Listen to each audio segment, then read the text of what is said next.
So how it's sold, they have all these different agenda items that they're trying to on different subjects. You're going to want to break it down to key things, to key points.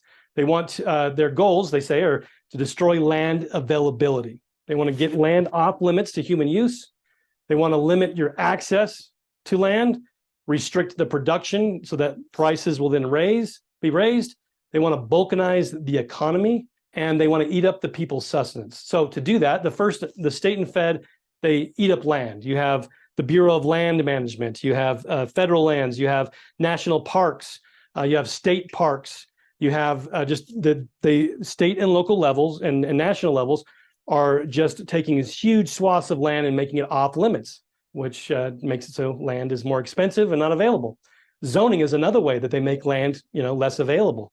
The high density housing and commerce is a huge part of it. They talk about how there's a housing crisis. And so even in small cities, in small states like Wyoming, they're building high density housing because there's just not enough, available housing for people.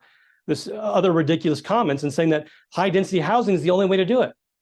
Well, what's going on in places like Hong Kong, where you have an island with limited land and they're building high density housing, these towers that go straight up, and they're not only just living in small apartments, they're literally living in dog kennels, and they're paying the equivalent of $2,000 a month to live in a dog kennel. What does that do? Besides, it's humiliating, it's demoralizing, makes you a slave. You can't grow your own food. You're dependent upon the government for water. But what else does it do? It limits the family. You're not going to have kids if you're living inside of a dog kennel. Industry regulations restrict physical transportation. And so they have different programs like Cars for Clunkers.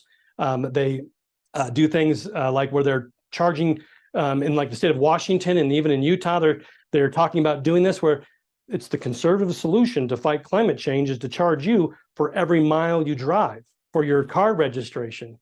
And so they're tracking where you're going, how much you're driving, and then charging you for traveling. So, and then they subsidize public transportation, which could not function on its own. It could not survive on its own. There's not enough passengers. And so they do things like free ride days, or their different legislation to actually make the trains completely free all the time. And so that way it's too expensive to drive. And then they have this free transportation to get where they're going.